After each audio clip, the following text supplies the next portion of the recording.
예수님이 이 땅에 오셔서 하신 말씀 중에 중요하지 않은 말씀은 하나도 없지요.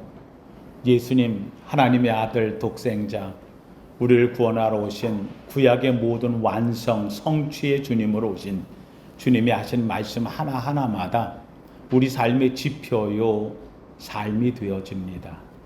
근데 그 중에서도 정말 예수님이 마지막 우리에게 남기고 싶은 한마디가 뭘까? 그거는 역시 유언적 메시지입니다. 예수님이 이 땅에 3년 생애를 마치시고 마지막 자기가 택했던 제자들에게 주시는 마지막 가면서 주실 메시지가 있지 않겠습니까? 이 메시지가 지난주에도 제가 이야기했습니다만 바로 요한복음 14장, 15장, 16장에 걸쳐서 하셨던 마지막 설교의 메시지가 되겠지요. 이 마지막 설교의 메시지, 너희는 마음에 근심하지 말라. 하나님을 믿으니 또 나를 믿으라. 내가 먼저 가서, 주님이 십자가에 달리고 이제 죽으시고 가시는 것을 얘기하시면서 먼저 가서 너희를 위하여 처소를, 하나님 나라의 아름다운 자리를 예비하면 내가 다시 와서 너희를 나 있는 곳에 있게 하리라. 할렐루야. 이 메시지를 주시면서, 왜요? 예수님이 십자가에 달리시고 이 길을 가는데 하시는 행동이 제자들이 볼 땐 지금과 같지 않거든. 그러니까 좀 두려웠어요. 걱정이 됐어요. 근심도 돼요. 그러니까 주님은 그들에게 하는 말씀이 너희는 마음에 근심하지 말라. 하나님을 믿지 않냐? 또 나를 믿지 않냐? 그러면서 주님이 얘기하는 거예요. 그러면서 그 14장, 15장, 16장 무려 석 장에 걸쳐가지고 예수님 마지막 설교를 해. 근데 거기에서 주시는 그 내용의 핵심은 뭐냐면 예수님은 가신다는 거예요. 그 가면 너희를 그냥 놔두느냐? 아니라 너희를 고아와 같이 버려두지 않겠다는 거예요. 그러면서 하시는 말씀이 내가 가면 너희를 위하여 다른 보혜사를 보낼 텐데 이 보혜사가 와서 너희와 함께 있을 것이다. 재밌는 것은 주님이 가면 내가 너희에게 다른 보혜사를 보내리라.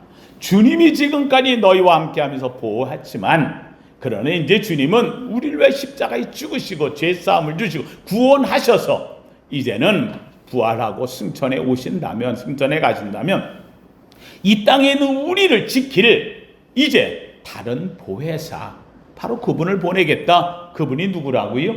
성령 보혜사예요. 예수님은 우리를 위하여 구원하러 오셨던 첫 번째 보혜사고, 바로 성령님은 두 번째 다른 보혜사로 오시는 분. 이 설교를 다 하시고 나셨어요. 정말 예수님께서 다음날 붙들렸고 십자가에 달리셨고 죽으셨고, 그런데 사흘 만에 정말 말씀한 대로 부활하셨고, 이 부활하신 주님이 제자들과 함께 더불어서 이 땅에서 40일 동안을 보이시는 거예요. 계시는 거예요. 야, 제자들이 놀랬지요. 이 예수님을 만난 사람들은 제자들뿐만 아니라 수많은 사람들 500여 형제들에게도 일시에 나타나기도 하셨다. 이 주님께서 이제 40일 동안 이 땅에 계신 다음에, 그리고 마지막 이제 드디어 하늘로 올라가시는 거예요. 이걸 승천일이라 이렇게 말하는 거죠. 승천일이 되어져 주님 올라가시려고 하는데 마지막 제자들이 모였고 거기에 다른 사람들이 있었어요. 사람들이 다 웅성웅성 모이면서, 근데 예수님이 거기에서 또 한 말씀을 하시는 거예요. 모든 3년의 메시지의 마지막 클라이막스는 마가다락방에서 했던 누가복음 다락방 광화 이 14, 15, 16장에 걸친 말씀인데, 이 말씀이 끝이 아니라 이 말씀의 가장 중요한 핵심을 또 한 번 주님이 십자가 부활하시기 전에 제자들이 있는 앞에서 말씀하는 거예요. 이게 얼마나 중요한지 예수님은 생애 동안에 있었던 수많은 기적과 역사, 이 모든 것 중에서도 놀랍게도 주님께서는 내가 십자가에 죽었어, 너희를 위해 죄사함을 널 준 거야, 내가 부활했어, 이 십자가와 부활을 얘기하고 가시는 게 아니라 십자가를 보았고 부활을 본 이 제자들에게 마지막 하시는 이 한마디는 뭐냐? 내가 너희에게 약속한 한 가지가 있어. 이거 기다리라는 거예요. 그래서 이 사도행전 1장에 보면 이야기해요. 사도들과 함께 모이사 1장 4절에 보면 그들에게 분부하여 이르시되 예루살렘을 떠나지 말고 내게서 들은 바, 내게 들은 이야기가 있어. 아버지께서 약속하신 것, 하나님께서 나를 통해 너희에게 약속한 이것을 기다리라. 요한은 물로 세례를 베풀었으나 나는 몇 날이 못되어 며칠 안 지나면 성령으로 뭘 받아? 세례를 받으리라. 한마디로 너희가 기다릴 마지막 하나님이 약속한 것, 뭘 기다리라? 성령을 기다리라. 여러분, 이 성령은 예수님께서 이 땅에 계시면서 마지막 우리에게 약속한, 이 땅에 있을 때 받는 가장 귀한 것, 그 약속 하나가 뭐냐? 바로 성령을 기다리라.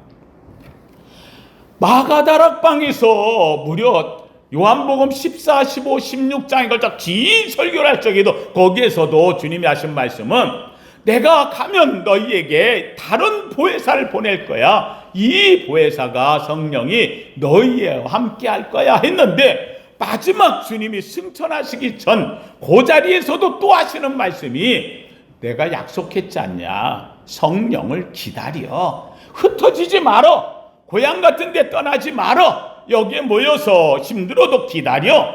몇 날이 안 되면 올 거야. 이 주님이 이야기한 거예요. 그러면서 하시는 말씀이 이 성령의 마지막 메시지를 줍니다. 오직 성령이 너희에게 임하시면 너희가 권능을 받고 예루살렘과 온 유대와 사마리아와 땅끝까지 이르러 내 증인이 되리라. 사도행전 1장 8절 주님께서 십자가에 하늘나라로 올라가시기 마지막 직전에 하신 말씀은 놀랍게도 성령을 기다리라. 성령이 오면 권능이 임한다. 권능이 임하면 하나님 나라의 증인이 된다. 할렐루야. 이 메시지를 주고 갔다는 거예요.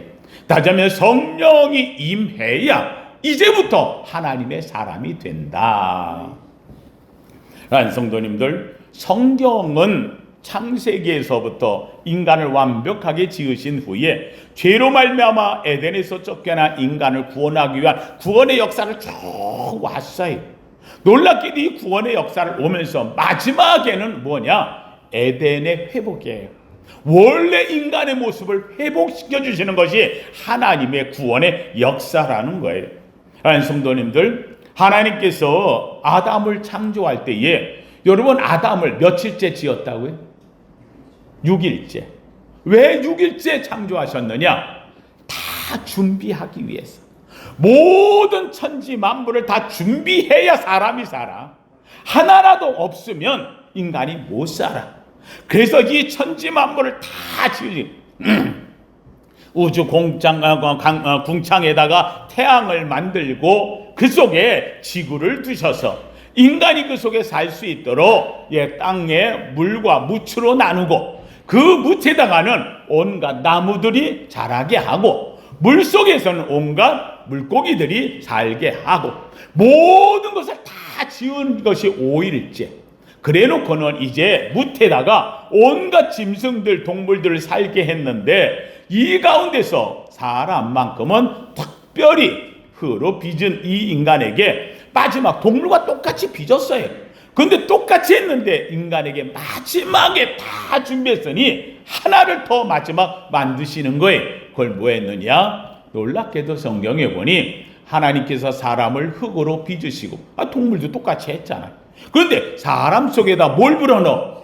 생기를 불어넣으니 그가 뭐가 됐다? 살아있는 영, 생영이 되었다는 거예요. 하나님의 영이 우리 속에 들어와 그때부터 인간은 신을 아는 존재가 되어졌어요.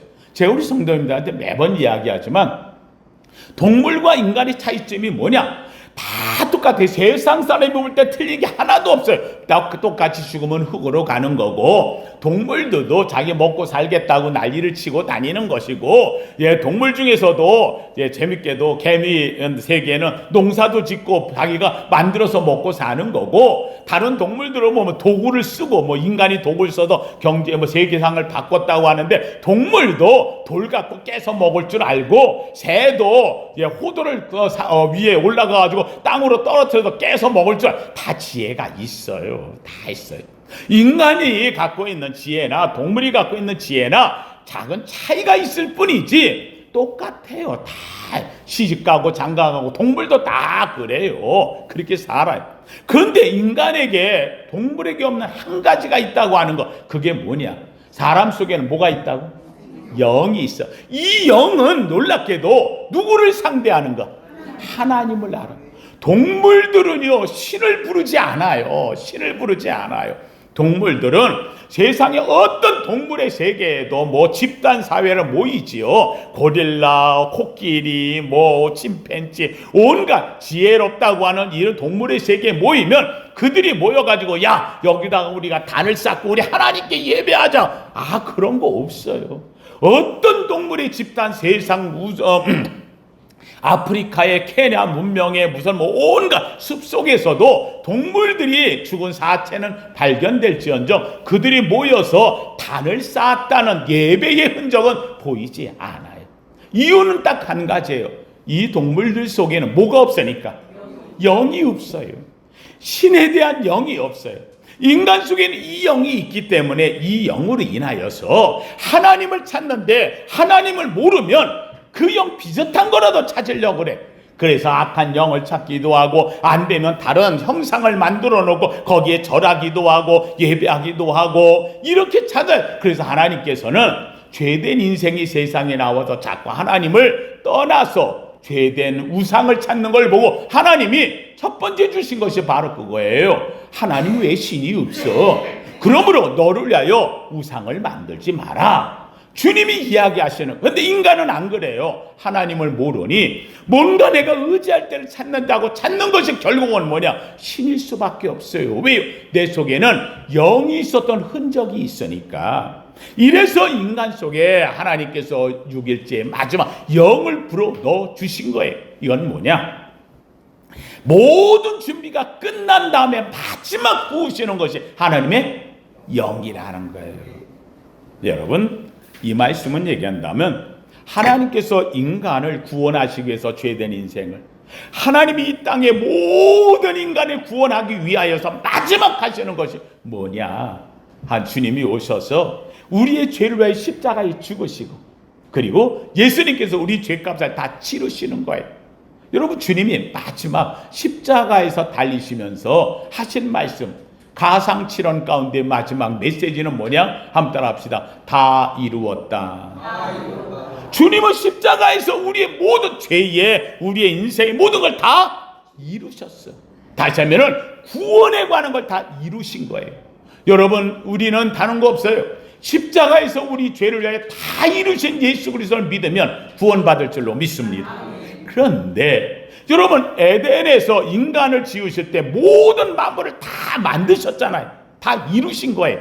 이룬 끝에 이 아담의 이 흙으로 지은 아담 속에 뭘 불어넣으셔?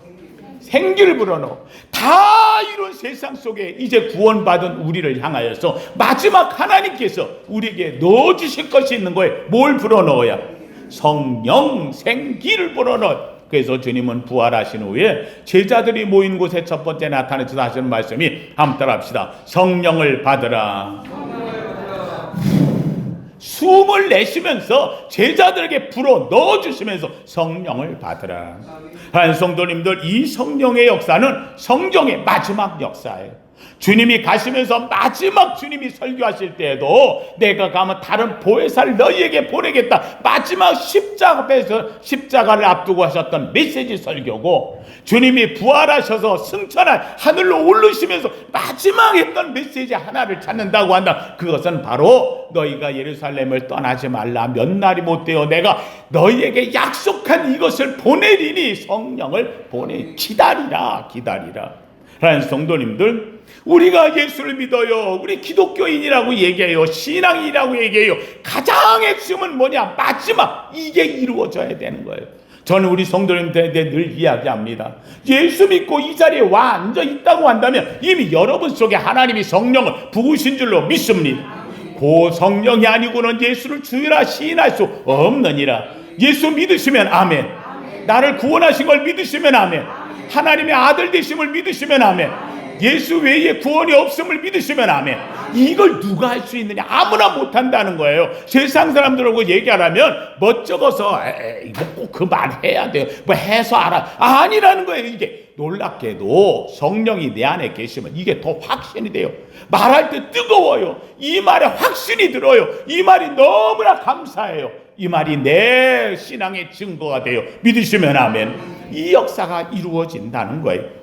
그러므로 구원의 역사는 예수 그리스도께서 십자가에 죽으시고 부활하셔서 모든 것을 다 준비하신 다음에 우리를 구원하시고 마지막 우리 속에다가 하나님께서 약속한 걸 불어 넣어주시는 거예요. 기다리라. 기다리면 받는다는 거예요. 왜요? 요엘이 말한 것처럼 마지막 때에 내가 너희에게 물과 같이 쏟아 부어 주신다는 거예요. 그러한 성도님들, 바로 그날이 언제냐?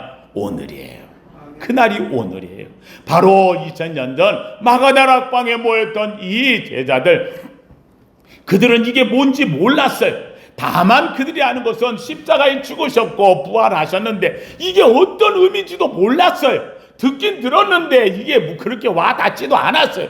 그런데 놀랍게도 그들은 마지막 주님이 말한 것, 성령을 기다리라. 성령이 오시면 너희가 내가 한 말을 기억나게 하리라. 너희가 나가서 할 말을 성령이 주시리라. 성령이 임하고 나니까 달라지는 거예요. 의미도 몰랐고 숨어 있었던 베드로가 나가가지고 너희가 십자가에 예수를 죽였느니라 하면서 회개하라, 성령을 받으라 외치는 첫 번째 메신저가 되어져요. 숨어있던 자, 두려웠던 자, 무서웠던 자, 그런데 놀랍게도 뭐가 임하니까? 성령이 임하니까. 사랑하는 성도님들, 이게 바로 성령의 역사가 되어지는 거예요. 사랑하는 성도님들, 교회에 성령이 없다면 교회가 아니에요. 교회가 아니에요. 아무리 큰 교회가 지어지고 훌륭하게 지어지고 이태리 대리석으로 만들고 파이프 오르가를 설치하고, 그런데 거기에 뭐가 없으면, 성령이 없으면 뭐가 아니야? 교회가 아니에요. 왜요? 하나님께 앞에 지어졌던 솔로몬이 지은 성전이 얼마나 아름다웠는지, 이 성전을 지었을 때 하나님이 기뻐하셨고 거기에 약속한 대로 내 이름을 거기다 두리라. 그래서 성령이 그곳에 임하셨어요. 하나님의 영이 임해서 거기에서 와서 엎드려 기도하면 내가 너희의 기도를 들어주리라. 그런데 주님이 말씀하셨어요. 하나님께서 뭐라고 얘기했어요? 만일 너희가 이러하면 와서 기도하면 내가 이렇게 이루고 저렇게 다 주셨다. 그런데 마지막 한 말씀 하시면 뭐라면, 너희가 나를 떠나면, 이 성전에 와 기도함이 없으면, 그러면 이 성전을 하나님이 어떡하리라? 버리겠다는 거예요. 성전이 아름답고 좋아서 뭐 엄청난 금은보화로 장식을 했으니 그래서 하나님이 기뻐하는 게 아니고, 이 성전에는 누가 계실 때? 하나님의 영이 계실 때 성전이 성전 되는 거예요. 그렇지 않을 때에 놀랍게도 솔로몬의 성전은 다 파괴되어졌어요. 무너졌던 거예요. 여러분, 놀랍게도 솔로몬의 성전보다 더 오랫동안 지었던 40년이 넘게 지은 성전이 있었어요. 바로 헤롯 성전이죠. 주님은 헤롯 성전을 보고 이야 대단하다, 와 정말 내가 봐도 기가 막히네, 엄청난 성전을 지었어요. 여러분, 이 성전을 보고 주님께서 하신 말씀이 뭐예요? 눈물을 흘리셨어요. 그러면서 하시는 말씀이 너희가 성전을 헐라 내가 사흘 만에 세우리라. 여러분, 이 땅에 아무리 위대한 성전이라 할지라도 주님은 그거 헐어버리면 사흘 만에 지을 수 있는 분이 하나님인 줄로 믿습니다. 하나님 주님께서 말씀하는 거예요. 이 성전을 헐어버리라는 거예요. 이 성전은 돌 위에 돌아남지 않고 다 버린다는 거예요. 그렇게 엄청난 거, 42년에 걸쳐 지은 거, 엄청난 재력을 쏟아부은 거, 하나님이 볼 때는 이건 뭐가 아니다, 성전이 아니라는 거예요. 왜요? 이유가 뭐냐? 이 성전을 하나님이 버렸다는 거예요. 왜요? 이 성전에는 하나님 앞에 뭐하는 사람이 없어? 기도하는 자가 없어. 하나님의 성전은 훌륭하고 멋있고 웅장하게 지어서 된 게 아니라, 성전은 내 집에 만민에 뭐하는 곳? 기도하는 곳인데 기도의 소리가 들리지 않아. 버글버글 대는 게 장사꾼의 소굴 같아. 제가 존경하는 목사님이 뭐 교회 저 빙을 받아갔어요. 큰 교회 갔어요. 근데 이 교회가요, 사람이 제일 많이 모일 때가 언제냐? 바자회 할 때라는 거예요. 바자회 하면은요, 사방팔방에서 모여드는데, 바자회 할 때 거기 오는 사람들한테 계약을 해가지고 여기와 장사하게 해주면, 그러면은 20%, 30%의 이익을 나눈다는 거야. 그럼 이 사람들은 더 붙여서 하겠지요. 하여간 이래가지고 장사를 하는데, 그냥 한 3일 동안 바자회를 하는데 얼마나 많은 바자회 돈이 엄청나게 남는다는 거예요. 그런데 이 목사님이 눈물을 흘리는 거예요. 목사들 모아놓고 바자회 하지마, 바자회 하지마, 바자회 하지마. 왜 그러냐고 얘기했더니, 새벽에는 기도하는 사람이 없어. 여기는 기도하자고 했는데 바자회 때는 버글버글 대는데 기도하는 사람이 없어. 가슴 아픈 이야기지요. 장사꾼들 오가며 도덕의 소굴처럼 강도의 소굴로 만들어버린 자리, 교회가 엄청 커요. 마당이 어마어마해요. 여기저기 빌려가지고 다 공간을 다 활용해요. 수많은 사람들이 들어와서 먹고 마시고 웃으면서, 아이고 권사님, 집사님, 아이고 이거 내 사줄게, 뭐할게, 엄청나게 사람들이 모여드는 거예요. 옆에 있는 다른 교회 사람들도 모이고 소문났어요. 왔어. 그런데 재밌는 것은 그때에 이 교회는요, 새벽 기도한다 그러면은요, 본당은 문 닫아놓고 작은 소예배실 작은 공간에서 모여가자는데, 거기도 사람이 몇 명 모이지 않는, 사랑하는 성도님이 이겨야말로 예수님이 보고 흘릴 눈물이 아니겠냐는 거예요. 사랑하는 성도님들, 오늘 주님께서는 우리에게 이야기하시는 거예요. 아무리 교회가 웅장하고 크다 할지라도 성령이 없으면 교회가 아니다. 대한민국 교회가 여러분 세계에서 10대 교회 중에 5대 교회가 대한민국에 있다고 그랬어요. 재밌게도 5대 교회가 대한민국에 나오는 순간부터 한국 교회는 내리막길로 가기 시작했어요. 성도들이 빠져나가기 시작했어요. 사랑하는 성도님들, 교회가 교회되는 것, 모이는 것이 중요한 것이 아니에요.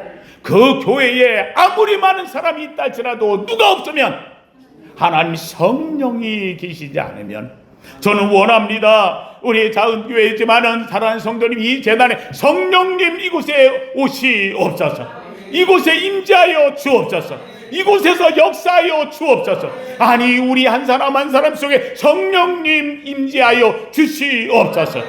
이것이 성령 충만해야 되는 거예요. 이 성령이 없다면 죄송합니다, 여기는 교회가 아니고요, 이것이 성령이 없다면 죄송합니다, 성도가 아니라는 거예요. 저는 우리 성도들 속에 이 성령이 충만하기를 주님의 이름으로 축원합니다. 성령님이 내 속에 있어 이 성령의 얘기를 할 때마다 가슴이 뜨겁고, 하나님의 얘기를 할 때마다 가슴이 벅차고, 예수 얘기할 때마다 은혜의 눈물이 차오르는, 예수님이 좋아요. 예수님이 좋아요. 이 역사가, 성령의 역사 일어나기를 주의 이름으로 축원합니다. 복음을 전한다고 하지만 성령이 없다고 한다면 그것은 종교 서적에 불과한 것이래요. 다윗에게 만약에 성령이 없다 그러면 그는 목동에 불과해버린 존재예요. 놀랍게도 이 다윗, 집에서도 인정 안 받고 형제들에게도 모멸감을 받았던 다윗이었어요. 그런데 그가 놀랍게도 사무엘이 가서 기름을 부었을 때에 그의 이름이 등장하며 다윗은 하나님의 축복자가 되었다는 사실. 이유는 딱 하나예요. 다윗이 뭐가 임했을 때? 성령이 임하니. 성경에는 이렇게 선언하고 있어요. 사랑하는 성도님이, 성경에 나온 모든 위대한 사람 다 성령이 임할 때예요. 삼손이 성령이 임할 때에는, 그 약속을 지킬 때에는 그는 엄청난 역사상 힘의 장사였어요. 무찌르고 이기고 이스라엘을 위해서 싸웠던 자였어요. 그런데 하나님의 약속을 지키지 못하고 결국은 성령이 떠나가 버리니 그는요 일개 인간에 불과해버리고 말았어요. 눈이 뽑히고 끌려가가지고서 정말로 엄청난 모욕을 당한 삼손이 되고 말았다는 사실이에요. 삼손이 마지막 이야기하는 거예요. 마지막 말할 때가 뭐래? 한 번만 성령이여 하나님의 영을 내게 부어 주옵소서. 하나님의 영이 임할 때에 삼손은 달라지는 거예요. 모세에게 여러분 성령이 없다고 해보세요. 시내산에서 머물고 있던 미디안 광야에 80노인에 불과한 거예요. 역사 속에 80노인이 얼마나 많았어요. 다 80인생을 살다 가는 거예요. 그런데 놀랍게도 이 모세에게 80인생에 아무것도 아니고 나는 힘이 없다고, 나는 아무것도 안 된다고 자기 자신을 낮출 수밖에 없는 줄인데 정말 80 노인이었어요. 그런데 뭐가 임하니까? 성령이 임하니. 이 시내산에 불꽃을 보았고 그불이 그 속에 임할 때에 모세는 이제는 이 시내산에 있었던 미디안 광야의 목동이 아니었어요. 목자가 아니었어요. 그는 하나님의 지팡이가 양치는 목자가 아니라 이스라엘 백성을 치는 하나님의 목자가 되어져서 애굽으로가 바로왕을 상대했고 기적을 일으켜냈고 홍해를 가르면서 이끌어 나온 주인공이 되었어요. 이유는 딱 하나예요. 미디안 광야에 있을 때 모세와 애굽에 있을 때 모세 차이가 뭐냐는 거예요. 딱 한 가지. 뭐가 임했을 때? 성령이 임했어요. 하나님 성도 여러분, 우리 그리스도인들은 성령의 의지에 사는 거예요. 하나님께서 인간을 구원하기 위하여서 두 가지 계획을 세우셨어요. 하나는 바로 예수 그리스도를 보내시는 거예요. 예수님을 보내서 십자가에서 우리 죄를 대신하는 거예요. 여러분 잘 아는 대로 보면 하나님의 율법에는 두 가지가 있어요. 하나님 율법에 두 가지, 하나님이 주신 하나님의 법칙이 두 가지가 있는데, 하나는 율법을 주셔 계명을 주신 거예요. 이 계명을 다 지키면 구원받는다. 못 지켜요. 그래서 대신 그러면 이걸 못 지키면 그럼 다른 방법 하나 줄게. 이게 뭐냐? 제사법이에요. 그래서 성막을 줘가지고 성막에 들어가서 내가 하나님 이 계명을 다 못 지켰습니다. 그래서 하나님 나 용서받길 원합니다. 그래서 나가 죽어야 죄의 삭선 사망이 죽어야 되는데 나 대신 양을 잡아 소를 잡아 하나님 앞에 피를 드림으로 내가 사는 거예요. 이 제사법 두 가지. 그래서 하나는 율법을 주었고 하나는 성막 제사를 드리는 이걸 주었던 거예요. 사랑하는 성도님들, 이 과정에서 이 두 가지 하나님의 계획을 이루도록 이 땅에 우리에게 복음으로 주셨어요. 바로 예수 그리스도께서 오셔서 우리의 죄를 율법에 이루지 못할 걸 다 한 번에 십자가에서 달리신 줄로 믿습니다. 죽으셨어요. 그리고 주님은 부활하셨어요. 이제는 죽고 부활한 우리를 새롭게 만들기 위해서 이제는 생명을 얻었잖아요. 이제부터는 하나님이 내가 너와 함께한다, 지킨다. 그래서 두 번째로 하나님의 구원의 완성을 주셔요. 그게 뭐냐? 성령을 기다리라는 거예요. 성령을 받으라고 얘기하는 거예요. 성령을 내가 부어주리라고 하는 거예요. 저는 원합니다. 오늘 이 자리에 속한 우리 사랑하는 성도님들 모두에게 성령이 충만하게 주의 이름으로 축원합니다. 사랑하는 성도님들, 교회는 성령이에요. 성도는 성령이에요. 사모함은 성령이에요. 성령님 내게 오시옵소서. 성령이 임할 때에 능력이 나타나고 권세가 일어나고 하나님이 함께 하심을 느끼고 성령이 임할 때 두려움은 사라지고 역사가 일어날 줄로 믿습니다. 바로 성령의 역사예요. 성령이 임할 때 오늘 본문에 보니 2장에 이렇게 나오고 있어요. 성령이 임할 주님이 기다리라 했어요. 성령이 이 마가다락방이 임했어요. 임재했어요. 역사가 일어나요. 놀랍게도 이 속에 들어있던 이들은요, 하늘로부터 불이 임하니까 불이 임할 때에 놀랍게 이 사람들이 다 바뀌는 거예요. 무서워서 문 닫고 있었던 그들이 일어나가지고 나가는 거예요. 베드로는 외치는 거예요. 역사가 일어나는 거예요. 재밌게도 이 성령의 역사를 성경은 이렇게 말해요. 한번 합시다. 술 취하지 말라. 이는 방탕한 것이니 성령 충만을 받으라. 술 취하지 말고 성령 충만을 받으라. 사랑하는 성도님들, 술 안 먹고 성령 받으라는 뜻이 아니에요. 술은 세상을 상징하는 거예요. 세상에 취하지 말라는 거예요. 세상에 넘어가지 말라는 거예요. 세상처럼 살지 말라는 거예요. 뭐처럼 살아야 되느냐? 술 취한 자가 다른 것처럼 성령에 취해 살라는 거예요. 사랑하는 성도님들, 오늘 이 자리에 속한 우리 성도님들은 성령에 취한 자 되기를 주의 이름으로 축원합니다. 이 두 가지 비교해 보면 간단해요. 여러분, 술 취한 사람들에 보면은요, 자기 힘으로 안 가요. 술의 힘으로 살아요. 그렇죠? 술의 힘으로 용기를 내고요, 술의 힘으로다가 포악해지기도 해요. 그래서 술을 먹으면 사자처럼 포악해진다는 거예요. 술의 힘에 의지한다는 거예요. 술 먹고 용기를 내서 하는 행동도 있어요. 아니야, 이 용기는요, 술 깨면 없어져 가요. 여러분, 성령에 취하면요, 용기가 생겨요. 성령에 취하면은요, 사명이 생겨요. 이 성령에 취하면은요, 능력이 생겨요. 성령에 취하면요, 두려움이 사라져요. 믿으시면 합니다. 역사가 이래. 여러분, 술 먹은 사람들 한번 보세요. 술 먹은 사람들을 보면 참 희한한 거예요. 술 먹고 길바닥에 가가지고 말이야, 선부터 떼고서 하기도 하고요. 들어 누워가지고 뒤집어 엎어지기도 하고요. 뭐 토하고 앉아가지고 그 자리에 있기도 하고요. 죄송합니다만 술 먹고 다니는 사람, 이 여자분이 그냥 미니스커트 입고 저 버스 타고 기다리다가 말에 철퍼덕 앉아가지고 다리 다 내놓고, 여러분 이거 평소 같으면 하겠어요? 그렇잖아요? 얼마나 부끄러운 짓이에요. 중요한 게 있어요. 부끄러움을 몰라요. 왜? 취해서. 여러분 성령에 취하면 이게 달라지는 거예요. 부끄러움 몰라요. 여러분 전에는요, 내가 예수 믿은 생활하면 창피해가지고 말하면 용기도 없고 그래. 그런데 성령이 충만하고 나면 그때부터 달라지는 거예요. 누구한테도 가서 얘기하는 거예요. 어디가 저게 성경책 들고 가려고 하면 창피해가지고 부끄러워, 이거 신문지 싸가지고 들고 가면서 어디가 그럼 나 이거 다녀올 때가 있어가지고 그러고. 근데 성령이 충만하면은요 부끄러움이 없어요. 자랑스러운 거예요. 오히려 성경책을 옆에 딱 끼고 가면서 어디가 교회 가는 거야, 너도 같이 가자 교회 가. 부끄러움이 없어요. 용기가 생겨지는 거예요. 그리스도를 증거하는 자가 되어지는 거예요. 여러분 술의 마지막 부분은 뭐예요? 술을 먹고 가면은요, 결국은 술을 먹고 취하고 또 취하면 그럼 어떻게 되어져요? 결국은 술이 사람을 잡아먹어요. 결국은 우리가 흔히 한 말로 술 먹다가 술술 넘어가잖아요. 나중에 가면은 술이라는 게 재밌게도 전 안 먹어봤는데 먹는 사람들 흔히 얘기하는 거 1357구로 먹어요. 홀수는 없대요. 짝수만 먹는데. 아마 내가 볼 때 더 먹으려고 만드는 소리 같아요. 한 잔 먹고 두 잔 먹고 끝나는 게, 야, 짝수로 어떻게 먹어? 홀수로 먹어야지. 그래가지고 먹다 보면은 말이에요. 석 잔 먹고, 석 잔이 5잔 되고, 5잔이 가서 나중에 술술 넘어가서 술 먹고, 나중에 술이 넘어가다가 어떻게 돼요? 술이 사람 잡아먹고, 술이 가족 잡아먹고, 술이 집안 잡아먹고, 술이 인생 잡아먹고, 결국은 마지막에 길바닥에 쓰러져 죽었는데 뭐 붙잡고 죽었어요?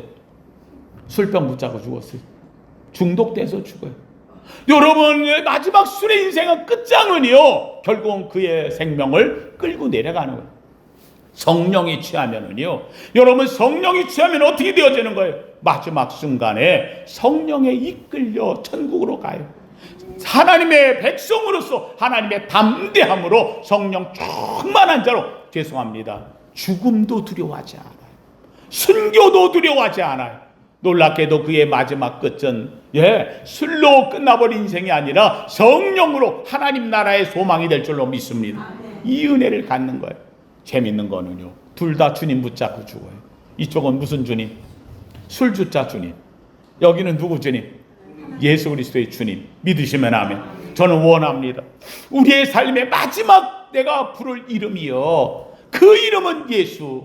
누가 그 이름을 부르게 하느냐? 성령이 부르게 한다는 사실에, 하나님 성도님이 성령이 우리에게 임재하면은 어떤 일이 벌어질까요? 다른 거 없어요. 제가 아까도 얘기했지만은요, 한번 합시다. 예수님의 이름이 좋아집니다. 예수 이름보다 좋은 게 없어요. 사랑하게 되면요, 그 사람 이름이 얼마나 귀한지 몰라요. 그렇잖아요. 그 이름이 어떤 이름이든 그 이름이 예뻐요. 하나님 성도님들, 예수 그리스도에 대한 이름이 얼마나 감사한지 몰라요. 왜요? 이제 성령이 아니고는 예수를 시인할 수 없기 때문에. 여러분 성령이 내게 임하면요, 내 속에 죄가 생각나요. 그래서 우리 교회에 오면 제일 먼저 하는 것이, 주님 앞에 왔을 때 나는 무엇입니다? 죄인입니다. 할렐루야. 성령이 내 속에 임하면은요, 주님의 은혜, 십자가의 구원의 은총 얼마나 감사한지 몰라요. 그래서 한번 따라합시다. 성령 충만하면 감사하며 삽니다. 할렐루야. 성령이 충만하면 놀랍게도요, 세상은 아무것도 아니에요. 내 하나님 나라가 열려요. 세상은 닫히고 하나님 나라가 열려요. 한마디로 얘기한다면은요, 여러분 하나님 세계를 사모하는 거예요. 놀랍게도 이 사모하는 자에게 성령이 충만하니까 하늘의 언어가 열리는 거예요. 그래서 방언이 되어져요. 저는 원합니다. 오늘 이 자리에 나온 사랑하는 성도들, 방언 사모하세요. 방언하세요. 우리 교회 와가지고서 처음에 와가지고는 신앙이 별로 없던 것 같은데 열심히 기도하거나 방언이 터지는 거예요. 기도하는 거예요. 방언이 열리면은요, 누구하고 비교가 안 돼요. 왜요? 내가 하나님과의 언어적인 교감이 있기 때문에. 저는 우리 성도님들이 이 방언을 쇠하지 않기를 주의 이름으로 축원합니다. 방언이 내 입에서 열리는 건 이건 성령의 약속이에요. 방언이 어렵다고요? 아니에요. 그렇지 않아요. 여러분 마가다락방에 있던 그들에게 성령이 말 때 다 입이 열렸어요. 다른 말로 하기 시작했더라. 같은 언어를 배우는 게 아니에요. 누가 주시는 거니까? 하나님이 주시는 온갖 언어가 다 다르게 나타나는 거예요. 놀랍게도 하나님의 세계는 무궁무진한 거예요. 온갖 방언이 다 터져나와요. 네, 여러분 잘 아는 대로 바벨탑 세울 때에, 바벨탑을 세울 때 그때는 구음도 안 하고 언어도 하나 하라 그랬어요. 그런데 그들이 하나님 앞에서 탑을 세우고 하나로 올라가려고 할 적에 놀랍게도 이들이 하나님이 내려가서 그들을 흩트는 장면이 나와요. 이때 흩을 때 뭐를 흩었어요? 예, 언어, 방언을 주었다 그랬어요. 각자의 사람마다 다 다르게 주니까 놀랍게도 그 언어를 가진 사람끼리 나누어져서 나라와 민족이 흩어졌다 그랬어요. 여러분, 하나님의 언어는요 끝이 없어요. 하나님 성도님들 주고 또 주어도 주시는 게 하나님의 언어예요. 여러분, 우리 성도님들 얘기합니다. 방언 사모하세요. 사랑해서 지금 시대에 누가 얘기하더라고요. 지금 시대에는 방언이 끝났다고 초대교회 때 나왔던 거. 누가 그런 말해? 이건 죄송합니다. 이건 마귀야, 마귀. 하나님의 말씀을 성경에 1.1에도 빼는 자는 지극히 작다. 아니요, 성경을 그대로 믿으시기를 원합니다. 하나님은 이미 여러분에게 방언이 가까이 와 있어요. 성경에 구하면 주시는 거예요. 사모하는 자에게 입이 열릴 줄로 믿습니다. 멀리 볼 거 없어요. 제가 그랬어요. 목사 되고도 저 방언 못했어요. 그래서 하나님 앞에 사모했어요. 하나님, 우리 어머니도 방언하고요, 성경에 수많은 사람이 방언한다는데 제가 말씀을 전하러 할 때 저도 방언을 해야 되지 않겠습니까? 하나님 주세요. 안 주시더라. 주고 안 주고 누구에게 달려고? 내가 하고 못하고가 아닌 거예요. 주고 안 주고예요. 열심히 그래도 기도에 사모하니까 어느 날 모여가지고 같이 기도회를 하자고 해서 했는데, 저는 그날따라 이상하게 기도가 하고 싶어서 기도 같이 합시다 그러고 같이 하고 있잖아. 저희 맨 앞에 와서 강대상에 이 앞에다 엎드려가지고 기도했어요. 무릎을 꿇고 하나님 저에게도 주시옵소서. 놀랍게도 그날 저에게 내려오는데요, 다른 사람은 막 신비하게 왔다는데 방법도 여러 가지인가 봐. 저는 안 그래요. 갑자기 앉아있는데 갑자기 마음이 기뻐지고요, 막 은혜가 되면 그냥 입이 열리는데 술술술술술 막 나오는데 내가 내 얘기를 들으면서 웃었어요. 이게 뭐지? 만나지. 아, 이게 뭐지? 세상에 언어야 만나 같아. 내가 얘기하면서 이게 뭐지? 근데 이게 나오는데요, 이걸 끊고 싶지 않은 거예요. 계속 너무 좋은 거예요. 막 술술술 방언 나오는데요, 너무 감사한 거예요. 그래가지고는 이제 잠깐 누가 와가지고 옆에 와서 목사님 저 이제 시간이 너무 많이 지났어요. 나는 앉아가지고 한 5분 10분이나 지난 것 같은데 세상에 40분 넘게 지나 1시간이 다 된 거예요. 살살살 하는 거예요. 하나님 성도님들, 하나님이 주신다 하는 것은요, 제가 우리 성도에게 내가 하려고 하는 게 아니에요. 사모하면 하나님이 뭐 하신다? 주셔요. 내가 하고 못하고가 문제가 아니에요. 하나님이 주시는 거예요. 중요한 건 내가 할 수 있는 것을 하나님이 주셨기 때문에 오늘도 사모하는 자에게 주실 줄로 믿습니다. 다른 성도들이 이 하나님의 방언은요, 나이에 관계가 없어요. 많고 적고 관계가 없어요. 사모하기를 주님의 이름으로 축원합니다. 사랑하는 성도님들, 바로 이 성령이 임하면, 제가 우리 성도들 얘기해요. 성령은 절대로요, 성령 받고 기분 나쁜 사람 손 들어봐. 성령 받고 정말 나 기분 나빠, 더러워 죽겠네. 아니에요. 성령은요 은혜예요. 성령 받으면은요 피스메이커가 되는 거예요. 평화의 주인공이 되는 거예요. 이 사람이 가는 곳마다 평화를 만들어낼 줄로 믿습니다. 왜요? 이 사람은요 주님을 사랑하기. 그래서 성령 받으면은요 가장 중요한 게 저 사람이 성령 받은 사람인가 아닌가를 아는 첫 번째 모습이 뭐냐? 한번 따라합시다. 교회를 사랑하게 됩니다. 할렐루야. 교회가 얼마나 좋은지 몰라요. 크고 작고가 아니에요. 왜요? 여기엔 누가 계시니까? 하나님 성령의 역사, 그곳에와 내 속에 있는 성령과 부딪히니까 얼마나 감사한지 몰라요. 행복하게 되어지는 거예요. 사랑하는 성도님들, 그러기에 성령을 받으면 열매가 맺어진다고 그랬어요. 갈라디아서 5장 22절에 성령의 열매는 9가지라 했잖아요. 사랑과 희락과 화평과 오래 참음, 자비, 양선, 충성, 온유, 절제, 9가지 열매가 내게 종종 맺히는 거예요. 하나도 버릴 것이 없는 거예요. 놀랍게도 이 성령의 역사로 말미암아 내 삶은요 풍요해져요. 물질이 많아 풍요한 게 아니에요. 내 영혼이 풍성해져요. 그래서 내게는 감사가 넘쳐요. 성령이 내게 있기 때문에 하나님께 기도함이 너무 좋아지는 거예요. 그래서 기도자가 되어지는 거예요. 놀랍게도 이 성령의 역사가 무능했던 나를 유능하게 만들어요. 새롭게 만들어요. 능력 있게 만들어요. 저 무지한 사람이었어요. 제대로 학교도 못 다녔고 아무것도 안 됐던 사람이었어요. 어느 날부턴가 제게 하나님의 지혜가 열리기 시작했어요. 놀랍게도 나도 놀라운 것은 설교를 준비하려고 쓰려고 보면 하늘로부터 쏟아지는 이 메시지가 얼마나 센지 이걸 다 받아 적기가 힘든 거예요. 그러면 적다가 말고 한 칸 넘겨놓고, 왜요? 그거는 남겨놓고 뒤에서부터 쓰기 시작을 해서 내가 이걸 알았어요. 역사에 유명한 뭐 음악하는 사람, 모차르트라든지 뭐 이런 사람들이 그냥 핸델이든지 하늘로부터 내려오는 그걸 막 적느라고 정신이 없었다 그러는데 그냥 열리는 거예요. 열려요. 성령의 하늘문을 여는 역사가 바로 이 제단에서 이루어지는 거예요. 멀리 갈 것 없어요. 여러분 속에 성령이 계시고 성령이 계신 교회가 있으며 성령의 성도들이 같이 모였어요. 우리는 성령의 사람이에요. 이 성령의 충만함으로 인하여서 하나님께 영광 돌리며 하나님의 뜻을 이루어가는 멋진 믿음의 성도 되기를 예수 이름으로 축원합니다. 거룩하신 하나님 감사합니다. 아름다운 날 성령 강림주의 하나님의 성령이 내 속에 계심에 아버지 하나님여 주님 이 은혜의 말씀이 얼마나 감사한지 기쁨과 즐거움 은혜로 받나이다. 하나님이 혹시라도 내 속에 성령의 역사를 제한했다면 하나님 마음을 열고 사모하게 하여 주옵시고 충만하게 하여 주옵시고 성령의 역사가 불일 듯 일어나는 믿음의 성도로 변모되게 하여 주시옵소서. 이 제단이 성령이 충만하길 원합니다. 우리 성도들이 성령이 충만하길 원합니다. 하늘의 불로 임재하여 주옵소서. 성령의 바람이 불게 하여 주시옵소서. 예수님 이름으로 기도하옵나이다. 아멘.